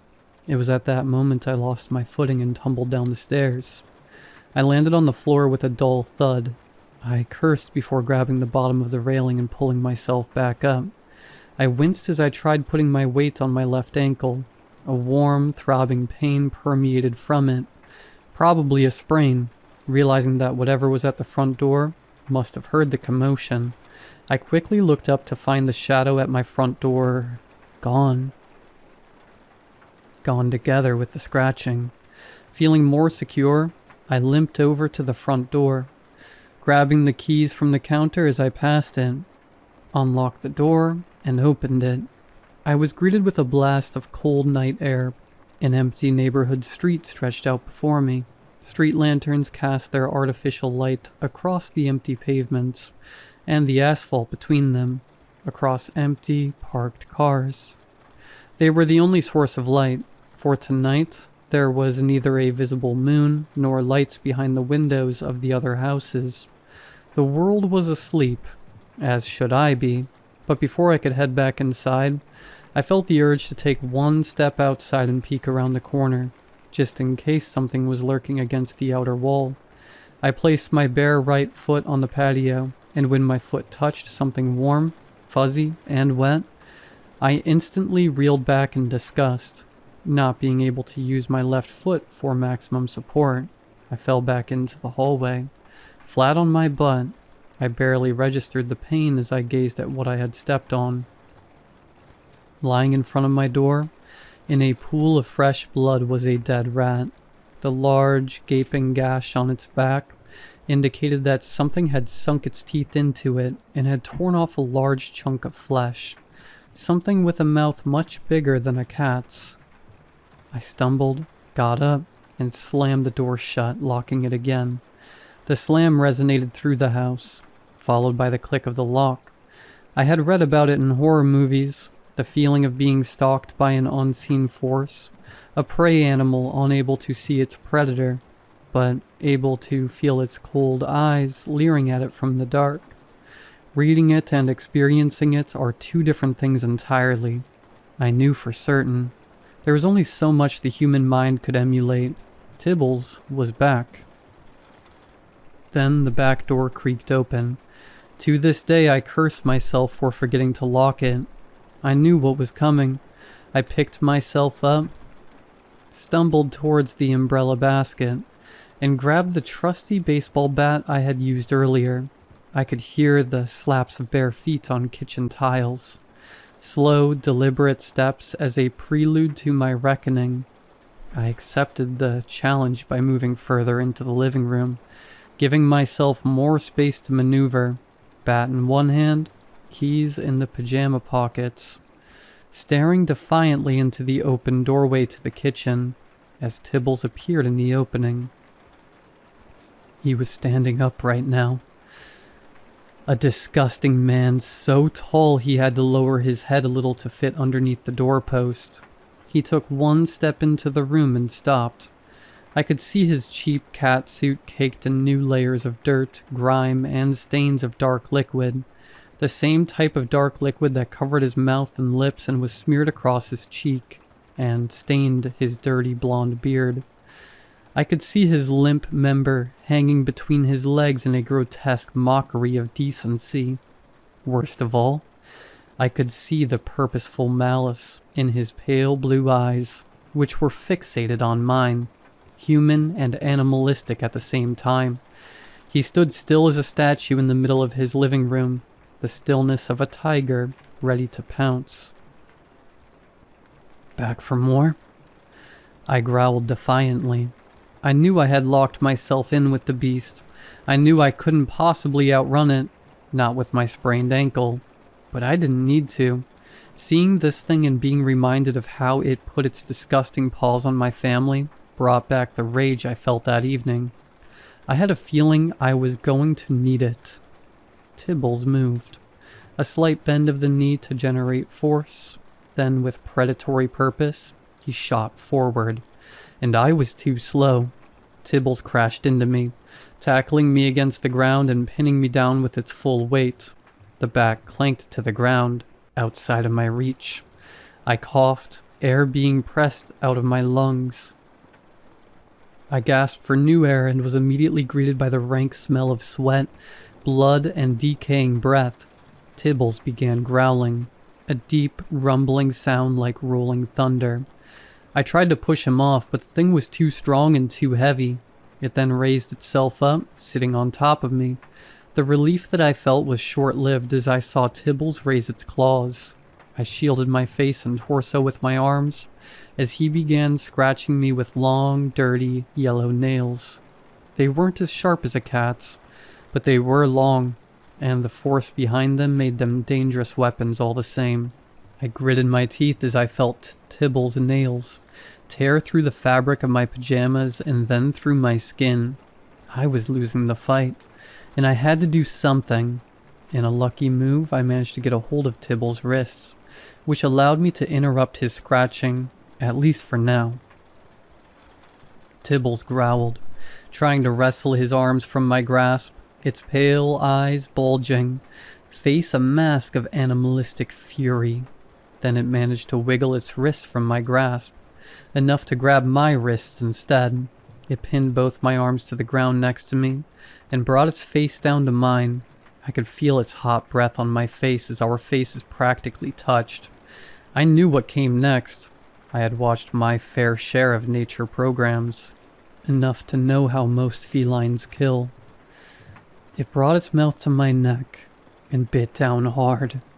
I wanted to cry out in pain, but no sound came out, just a dry wheeze. I could feel warm blood rising in my throat, bubbling up into my mouth until I was filled with a coppery taste. It slipped through the gaps between my teeth.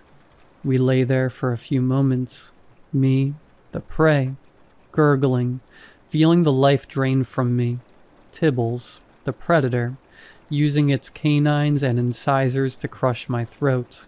It let out another growl, not a loud, angry, feral growl, but a softer one, filled with self-satisfaction as if knowing the battle was already over, and the slightest hint of a chuckle. And then, in a very human display of arrogance, it loosened its grip on my wrists ever so slightly, and it was enough for me to find the last bit of strength in my body and use it to reach for my keys, and jam the blade into the eye of the man in the cat suit. Tibbles released his jaws and yowled in agony. The pressure on my throat and body was released, and I gasped for air. My body was grateful for whatever snippets I could inhale through my tattered throat, and gurgled breaths. I grabbed the open wound with my free hand, feeling warm blood and pain. I pressed the wound closed as best as I could. I crawled back against the counter in the living room. Tibbles was grasping its bleeding eye socket while thrashing, jowling, and hissing, its flailing limbs knocking over furniture, its nails scratching across the floor. With my free hand, I grasped the counter and pulled myself up, scanning among the flailing limbs and toppled furniture for my one salvation: the bat. I found it lying in the corner. I shuffled over to it, one hand still on my bleeding throat. I picked it up. Then I shuffled towards the man in the cat suit. Tibbles was in the corner, clutching its wounded eye. Its shrieks and yowls had subsided into an agonized whimper. I towered over it, bat raised overhead. The man in the cat suit noticed me. He looked up to me, giving me one-eyed glare, filled with as much hate and malice as I had ever witnessed any creature possess, human or not. I swung the bat against its head. It procured a sickening crack. I raised and swung again, and again, and again, until it stopped moving, and then a few times more for good measure, just to be certain. When I was sure the man in the cat suit was dead, I rested my tired arm and let my weapon slip through my fingers. It landed on the floor with a dull clank. In a daze, I staggered to my phone and called 911. I was hardly able to communicate with the state of my throat, but luckily the person on the other side of the phone was savvy enough to understand that my gargled words and gurgling, wheezing breaths meant it was urgent, As I heard the sounds of sirens approaching from the distance, I sank to the ground. The fight was over, and my body was slowly beginning to catch up to this fact. I passed out. I wish I could tell you this story ends happily. Unfortunately, you don't go through these sorts of events mentally unscathed. Starting with the physical damage to my throat and vocal cords. For the remainder of my life, I can only speak in raspy whispers. When I got by in the hospital, Holly was by my side. I could see she was happy I was okay, but her face also revealed concern. Who could blame her? For years I had been her rock, one of the pillars that held up the stable life we had carved out for ourselves and our child. With everything that happened, that certainly was now taken away from her. The accident that landed me in the hospital was ruled a psychotic episode. It didn't explain my torn throat, but at this point, I knew explaining what really happened would be pointless. Whatever it was that decided to torment me was meant for me and me alone. Of course, they never found Tibbles when they arrived. Just me, unconscious and bleeding into my living room. After I left the hospital, I was checked into a mental facility.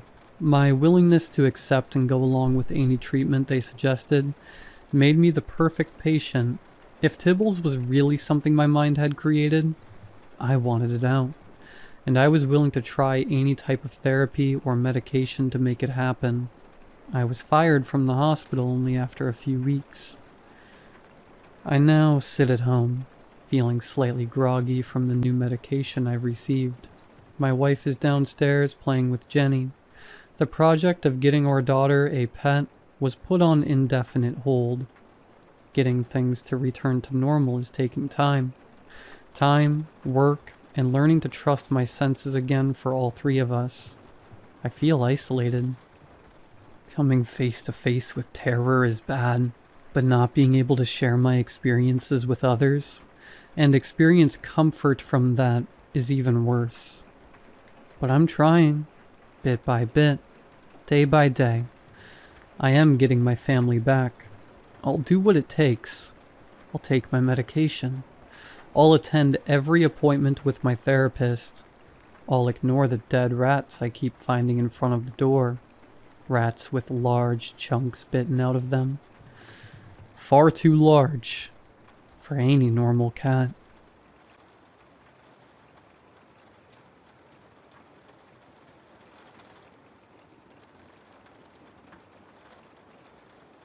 Before I start, barn cats are known to stray from farmsteads in the summer months. Alright, let's get on to the story. Cornfields are ridiculously terrifying, and I don't care what else you have to say about it. Picture this. SoCal kid graduates UC Berkeley with master's degree in fine arts. I'm an oil painter, and doesn't know what to do with his life, can't afford to live in LA, so goes off to live with his aunt and uncle for a while. Cute story, right? Well, that aunt and uncle happen to live on a farm in southern Minnesota, also known as Hell on Earth. I thought Minnesota had big cities and deep forests, but this part of the state was flatter than a McDonald's cheeseburger. I knew I'd be living in a farmhouse, but I thought we'd be closer to civilization than we really are. The only bright side was that I arrived there in June, so at least there wasn't any snow. The corn was up to my shins when I walked past the field for the first time. Aunt May, real name by the way, came down the farmhouse steps to meet me and give me a big hug before I could get my bags out of my rotting Toyota. Uncle Bill slowly descended the steps with a smile on his face and a limp in his right leg. He hobbled over to join us while May gushed about how good it was to see me again, and inquired exhaustingly about my travels. Uncle Bill offered a massive paw and shook my hand like a dog flogging its limp chew toy. A genuine smile on his face all the while. "Good to see you, bud," was all he offered before May's doting drowned him out. "We've got the guest room all set up for you. Come on inside. You haven't been here since you were real little. Do you remember last time you were here?" she asked, grabbing my bags and heading off towards the house without me. I was barely a year old last time I was here, so no, I did not remember. Well, May trotted off to the house, still asking questions over her shoulder. Uncle Bill patted me on my own shoulder, and we followed her at his pace. "It's good to have you with us," Bill said. He was resting his hand on my shoulder, and when he took a step, would use me as a makeshift crutch to help him along. But he did so gently rather than using his full weight, which I greatly appreciated. It's going to be a busy year. Not much rain so far, so I'll need to make sure the fields are irrigated. You don't have to help. You're not here to work. But if you don't see much of me, that's why. But if you need anything, seriously, need anything, I'll always make time, alright? Thanks, Uncle Bill, I answered. I detected no hint of Bill or May putting up fronts or facades. They seemed genuinely happy to see me, even though I'd be of absolutely no use to them in their farming endeavors. That evening, as we settled down to supper, chatty May and quiet Bill exhibited a surprising intellectual acumen as we talked about the last few years of my life since I had last seen them. My mom, Bill's sister, had been the artsy child of the family. She moved to California with a boyfriend, my father, who subsequently dumped her to escape the backwardness of flyover country. While I had spoken to my extended family on the occasional holiday, I had always imagined them to be simple, eking out a wretched existence beyond the bounds of civilized society.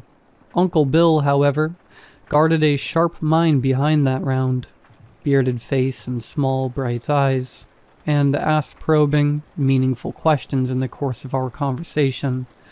Aunt May, perhaps not so forwardly intellectual, listened with enthusiasm to everything I had to say about my art and the dreams I hoped would carry me far away. The anxiety of meeting my aunt and uncle again for the first time relaxed, and I felt like I was home. I had to piss that night, but entering the bathroom revealed a toilet on its side with an array of plumbing utensils scattered around the floor. Uncle Bill informed me that the guest toilet had broken the week before, and he wasn't able to fix it in time, but I was welcome to use the master bathroom downstairs. However, as it was 2 a.m, I wasn't about to disturb a farmer and his wife to use the toilet.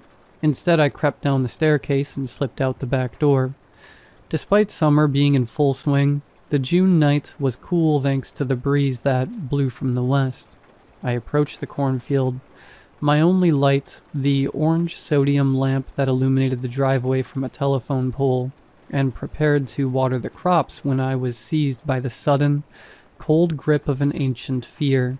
I could see, silhouetted against the half-moon, the whole landscape spread out in every direction like a scroll unrolled across the earth. The horizon surrounded me, darkness beneath distant stars. Anything could be out here with me. The hairs on my neck prickled as a primeval fear from my pre-human ancestors informed me that I was not alone. And that fear spoke true. A pair of eyes in the shin-high corn, then another pair, and another. I froze, my heart pounding as a cocktail of cortisol and adrenaline gave form to the creature in the crop. I had no idea what lived out here. Were there wolves in Minnesota? I think so. Bears? No. The eyes are too low to the ground. Mountain lions? Are there mountains in Minnesota? A trembling hand pulled my phone from my pocket and shook it, igniting the flashlight to reveal the monster of my dreams. A stout raccoon and her posse of babies, blinking sleepily at the sharp, white light. The critter made no noise but seemed annoyed by the artificial sun blinding her children, so I held it off to the side.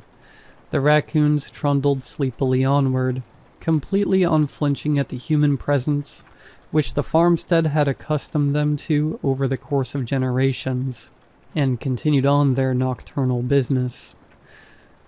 The next morning, looking out over the endless landscape stretching the horizon, I was at once awed by the sheer scale of it all, and also embarrassed at how fearful I had been 10 hours before. The corn concealed no secrets. The farmhouse stood as the only object of note in a sprawling sea of emptiness. So no wonder my mind, so accustomed to bustling cities filled with people and buildings and meaning, had found the need to fill the void with something else besides with monsters from the periphery of the map. But it was, after all, only us. Uncle Bill worked the fields that summer while I helped Aunt May around the house for half the day, and painted in the yard for the other half. I painted the great expanse of nothing that we were marooned in. I painted my uncle's shiny new tractors and his crappy old tractors, and machines that I could not recognize. I painted the grizzled, tabby barn cat, Kaiser, who refused to let me close but watched his new visitor with keen and guarded intent from the cover of the many barns and machine sheds that dotted the farmstead grounds. Kaiser was not a trusting creature, though he let May pet him, and I once saw Bill pick him up dotingly. I swear I heard the critter purr when he did so. As a rule, however, Kaiser never left the farmstead. He preferred to lurk in the sheds or under the house, and he never, ever trespassed close to the cornfields, which grew taller and taller every passing week in spite of the oppression of the sun. One day, when the sun was beginning its descent, I stood at the boundary of the knee-high corn. Knee-high by the 4th of July was an expectation my uncle's crops had failed to meet, and I heard the unusual sound of the habitually silent Kaiser squawking at me. I searched in vain for the critter until I saw him poking his head out the door of a nearby barn. He ceased his caterwauling when I noticed him. His eyes seemed to look past me into the fields, scanning left to right. I had seen him pose like this before when he hunted, but his ears were pinned back to his head, and his back was arched. Kaiser was not the hunter this evening. "It's all right, buddy," I offered, leaving the field to approach the petite groundskeeper. But the moment I stepped toward him, he retreated into the barn and disappeared. I can't remember seeing Kaiser again after that night. The summer likewise disappeared, sweeping by faster than I had anticipated, and my plans to relax and evaluate my future slipped away with it. I was no closer to solving the future than I had been when I first arrived, and I cursed myself for my ineptitude. When August arrived, my indecision was keeping me up at night, and all the short-form content in the world couldn't still the little voice in my head that kept prodding me to get my act together. On one such August night, I sighed exasperately and tossed my phone to the side when social media lent me no solace from myself. With another groan, I heaved myself out of bed and slunk down the farmhouse stairs to piss in the field again. The August nights were far hotter than June had been. The cool western breeze blew instead warm air against my face, and the smell of dusty earth along with it. The corn, burnished bronze against the warm sodium light, was taller than me now. The sea had risen to choke out sight of the horizon like the floodwaters of Noah rising against the ark. Stepping beyond the threshold of the farmhouse, that ancient fear fermented again within my bowels, gripping my heart and squeezing it faster, faster, faster, as ice water flushed my veins. I hesitated before taking another step down the farmhouse stairs, but reminded myself of just how alone we were out here. I approached the wall of green, which threatened to choke out the stars, and prepared to lend them water to ward off the heat of summer, when my heart suddenly palpitated. Eyes between the stalks, shin high, looking at me. After the first moment of ancient panic, I laughed with relief, remembering the night in June and many others since that I had seen the little raccoons lazing through the fields about their business. In the 2 months since that day, I had not seen another critter, except for Kaiser and the occasional rodent that the cat's aging frame had spared from extinction. An increasingly frequent phenomena as Kaiser's absence grew louder in the closed ecosystem of the farmstead. I squatted down to get closer to the raccoon's height, and made that sound people use to attract animals that sounds like kissing and spitting at the same time, offering an empty hand to the eyes. The eyes looked up at me, but their host did not move to approach. It struck me as odd then, that only one of the eyes stared back from the void. Had the mama's babies grown up and moved along to their own field somewhere? Or maybe this was not a raccoon at all, but our long-lost groundskeeper. I reached for my phone, but remembered that it still lay cozy in bed where I should be right now. "Kaiser," I whisper-shouted to the critter, making the sound again. "Come here, buddy." Kaiser was not my buddy, but he was familiar. The eyes refused to move or blink.